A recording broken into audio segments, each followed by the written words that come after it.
날 만나러 찬양하고 하나님께 나갑니다.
등에 발을 두셨네. 주의 영광 이곳에 가는데 우리 손에 주님과 함께 찬양하며 우리는 전진하니 모든 열방 주골게 가는 번번에는 주의 영광을 노래 주의 가운데 계신 주님 그 빛난 영광 하늘로 그 장소 못 가는데 주의 영광을 보내 그 가운데 서신 주님 주님의 얼굴은 온 세상 향하네 번능의 발을 두셨네 주의 영광 이곳에 가는데 주님 손에 주님과 함께 찬양하며 우리는 전진하니 모든 열방 주골게 가니 주의 영광 이곳에 가는데 그린 손에 주님과 함께 찬양하며 우리는 전진하니 모든 열방 주골게 가니 모든 열방 주골게 가니 모든 열방 주골게 가니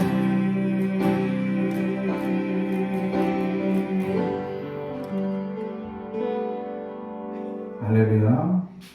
오늘 우리에게 주시는 하나님의 말씀은 에베소서 6장 1절에서 4절까지 말씀입니다. 에베소서 6장 1절에서 4절까지 말씀 신약성경 316페이지입니다. 하나님의 말씀을 경청해 주시기 바랍니다. 자녀들아 주 안에서 너희 부모에게 순종하라. 이것이 옳으니라. 내 아버지와 어머니를 공경하라. 이것은 약속 있는 첫 계명이니 이로써 내가 잘되고 땅에서 장수하리라. 또 아비들아 너희 자녀를 너엽게 하지 말고 오직 주의 교훈과 훈계로 양육하라. 아멘. 우리 가슴에 손을 얹고 축복이 나옵니다.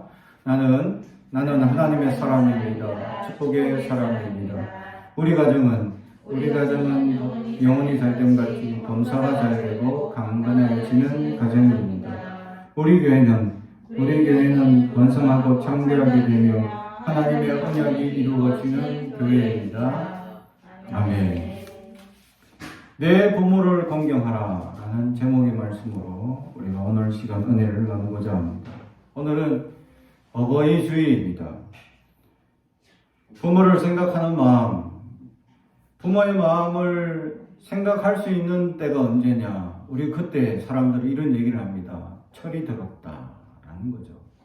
철이 없을 때 일명 우리 자녀들 입장에서는 부모를 생각하기커녕 자기 입장을 먼저 세우고 자기만 생각하는 이기적인 마음이 가득 차 있었죠. 바쁘다는 핑계, 또 여러 가지 복잡하다는, 또 힘들다는 핑계, 괴롭다는 핑계, 여러 가지 핑계를 벗삼아서 부모에게는 전혀 감사나 또 위로나 또 인사나 이런 것들도 하지 못했던 우리의 모습들을 발견합니다. 그러다가 시집 장가가고 자녀를 낳는 그 순간, 자녀에 대한 부모의 마음이 어떠한지를 그때서야 이해를 하기 시작한다라는 사실이죠. 그렇습니다. 제가 처음 첫 번째 자녀를 넣을 때 마음이었죠. 우리 그때만 해도 이 아이를 넣을 때 아이가 어떤 장애나 또 여러 가지 신체적 부족한 것이 있는가 싶어서 이런 검사를 하는 게 있었습니다. 근데 이 비용이 너무 비싸서 우리가 첫 번째 그 아이에 대한 장애 검사를 하지 않았죠. 왜냐하면 장애가 나온다 하더라도 우리는 넣을 거니까. 근데 지금은 셋째쯤 되니까 장애 검사나 이런 것들이 의무화되어 있고 뭐 국가에서 비용을 다 감당하니까 그냥 쉽게 이렇게 우리가 검사했던 기억이 납니다. 둘째까지는 우리 장애 검사를 안 했습니다. 왜냐하면 장애가 나더라도 우리는 키울 거니까. 그래서 그때는 엄격했습니다. 요즘은 이제 자녀가 아들이 딸인지 의사 선생님이 이제 장난식으로 또는 이제 뉘앙스로 살짝씩 보여주기도 하죠. 얘기를 합니다. 뭐 아이 옷을 준비해야 되는데 우리 어떤 색깔을 준비할까요? 하면 파란색 준비하세요. 아들이구나. 또 빨간색 준비하세요. 그럼 딸이구나. 이 정도 이제 얘기를 해주죠. 그런데 우리 때만 해도 그런 것이 법적으로 아주 지나치게 이렇게 관여하던 시대라서 이렇게 그런 뉘앙스를 전혀 안 가르쳐 주었습니다. 딸인지 아들인지 전혀 알 수 없어서 어떤 색깔의 옷을 준비해야 될지 그냥 모르고 흰색만 준비했지. 흰색으로 알 수 있는 그냥 흰색으로 된 베네쪼고리 이런 것들만 준비하고 기다리고 있었습니다. 전혀 딸인지 아들인지 알 수도 없었고 장애가 있는지 없는지도 알 수 없었습니다. 그러다가 첫째를 딱 낳는 순간 제가 제일 먼저 걱정됐던 것이 손가락 10개, 발가락 10개 이 20개가 워낙 많잖아요. 혹시 하나라도 조금 유전자가 이상하면 이 중에 하나라도 조금 삐끗할까봐 싶어서 걱정이 됐던 마음이 컸었는데 나자마자 그거부터 제일 먼저 막 손가락 10개, 발가락 10개 맞구나 하고 발도장 딱 찍으면서 아버지 사인해달라 했을 때 그때의 감격은 지금도 잊을 수가 없습니다. 그리고 이 자녀가 제가 볼 땐 너무 이쁘고 너무 소중한데 다른 친척들이 왔을 때 보고 이 아이가 새카만 데다가 길쭉한 데다가 좀 이제 어릴 때는 별로 못났다라고 얘기하는 거예요. 그럼 못났다고 자꾸 사람들이 얘기하는데 부모인 우리 눈에는 너무 이쁜 거예요. 너무 귀엽고 너무 소중하고. 그러다가 이제 아이가 점점 자라가면서 저는 점점 더 이쁘고 더 귀엽고 아주 소중한 자녀라는 깨달았죠. 부모의 마음에서는 부모의 마음의 지향성이 자녀에게 끊임없이 향해 있다는 것을 그때서야 발견합니다. 나이가 들었어도 부모님의 마음이 어디에 있느냐, 이 자녀에게 향해 있구나 라는 것을 깨달게 된 거죠. 드디어 철이 들기 시작했다라는 겁니다. 그렇습니다. 우리는 드디어 장가가고 시집가서 자녀를 낳아봐야 그때서야 철이 들고 부모의 마음이 어떠한지를 깨닫는다라는 것이죠. 특히 옛날 부모님들은 당신이 아프거나 또는 당신이 조금 보고 싶거나 이런 마음을 자녀에게 잘 열어놓지 않습니다. 왜냐하면 자녀들이 부담스러워 할까봐. 그래서 이 자녀들에게 효를 하려고 자녀들이 어떤 부모님이 뭘 좋아하는지 또 어떤 것을 좋아하는지 물어보거나 이런 걸 해도 잘 대답하지 않습니다. 다 좋아해. 뭐든지 좋아해. 하면서 딱 가보면 특히 많이 젓가락질 가는 게 있어요. 저걸 듣기 좋아하시는구나. 그때서야 깨닫는다라는 거죠. 그렇습니다. 그래서 자녀는 부모가 뭘 좋아하는지, 어떤 걸 좋아하는지, 또 어떤 걸 정말 기뻐하고 어떤 걸 정말 관심 있어 하는지 자녀들은 잘 모릅니다. 부모의 입장이 되어서 자녀들에게 자녀가 뭘 좋아하고 자녀가 뭘 생각하고 자녀에게 어떤 걸 해주고 싶은지 그 마음은 이루 말할 수 없죠. 특히 자녀들이 학교를 자꾸 가면서 친구들과 관계가 조금 원만하지 않거나 조금씩 힘들어 할 때마다 부모의 마음은 무너지고 힘들어집니다. 좋은 친구 만나서 좋은 친구 관계를 맺었으면 좋겠다라는 생각을 하지만 현실은 그렇지 않죠. 현실 속에 안 믿는 자녀의 자녀들과 우리 아이가 만나게 되면 이상한 말을 배우거나 또 좋지 못한 사상을 배우거나 또 이상한 것들을 보게 되거나 같이 공유하거나 이런 것들을 하는 걸 보면서 마음을 아파합니다. 그러면서도 그런 친구와 끊으라 라고 얘기할 수 없습니다. 왜냐하면 친구가 지금은 소중한 때라는 것을 알고 있기 때문이죠. 그래서 친구들과의 관계, 좋은 친구가 누구냐 이런 것들을 참 할 때에 부모 입장에서 가슴이 아프거나 힘든 일들을 많이 겪게 된다라는 사실이죠. 사랑하는 성도 여러분, 부모의 마음은 늘 노심초사입니다. 그래서 90살 넘은 노 부모께서 70살 가까운 자녀에게 늘 하는 말, 차 조심해라, 사람 조심해라. 이미 그분도 손자, 손녀가 있는데도 불구하고 늘 90살 부모는 70살 다 돼가는 자녀에게 차 조심해라, 사람 조심해라 하고 조심해라고만 말합니다. 그래서 사랑하는 성도 여러분, 우리는 어떻게 해야 합니까? 하나님의 크신 은혜가 무엇인지 깨달을 수 있어야 합니다. 하나님의 말씀으로 하나님의 비전이 무엇인지 알 수 있어야 합니다. 하나님께서 우리에게 부모에게 주신 그 마음, 그 은혜가 무엇인지 깨달을 수 있도록 우리는 나갈 수 있어야 한다라는 사실이죠.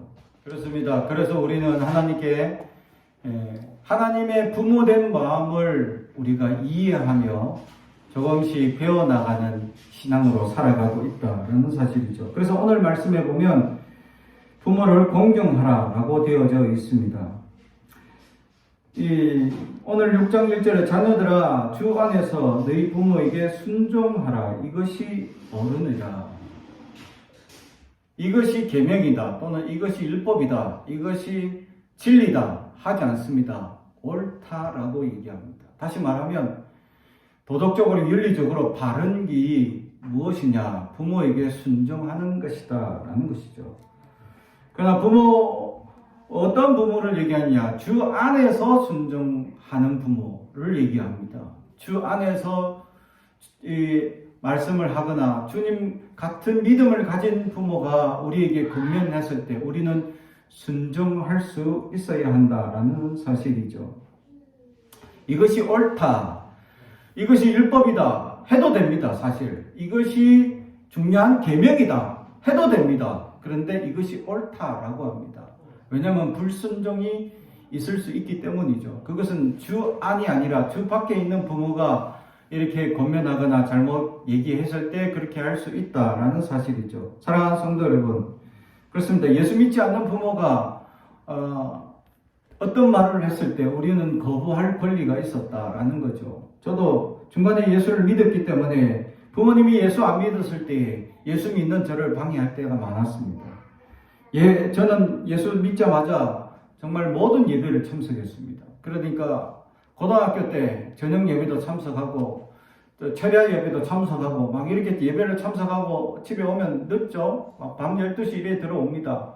그러니까 아버지께서 이렇게 늦게 다니지 마라라고 하십니다. 그래서 저는 그때 예배에 너무 흥취했고 정말 하나님 만나는 시간이 소중했기 때문에 그럴 수 없었습니다. 그래서 거부했죠. 그럴 수 없습니다. 그러니까 아버님께서 아주 옛날에 이 국수를 밀던 아주 긴 방망이, 두꺼운 방망이, 그걸 가지고 저를 아주 매질을 하셨죠. 이놈 자식이 교회 가지 말라는데 자꾸 교회 간다고. 그래도 교회 갈 거예요. 교회에서 밥을 주자. 그러니까 밥 주던데요. 그래가지고 더 데리고 간다고 더 혼났던 기억이 있습니다. 그렇죠. 그렇게 거부할 수 있었습니다. 그러다가 제일 먼저 부모를 전도해야지 내가 신앙생활 잘 할 수 있겠구나. 그리고 내가 만난 이 예수님, 가장 먼저 전도할 대상은 부모다라는 것 때문에 저는 2년 동안 철야를 하며 주님 앞에 기도했습니다. 그래서 사랑하는 부모를 예수 믿게 해달라고 간절히 기도했더니 결국 2년 만에 복음이 들어가는 놀라운 기적을 체험하게 되었다라는 사실입니다. 사랑하는 성도 여러분, 우리에게도 그런 은혜가 있길 바랍니다. 주님의 크신 은혜가 우리 가운데 정말 주님을 만나는 귀한 역사가 있어야 한다라는 사실이죠. 우리 가운데는 늘 부모께서 우리에게 말씀하시는 놀라운 은혜와 역사의 말씀이 있었습니다. 그런데도 불구하고 우리는 그러한 말씀이 우리에게 들려지지 않을 때가 있다는 겁니다. 부모를 통해서 하나님께서 우리에게 순종하라고, 이것이 옳다라고 말합니다. 그렇습니다. 다시 말하면 도덕적으로 윤리적으로 세상이 너무나 옳지 못한 상황들이 많았다라는 사실이죠.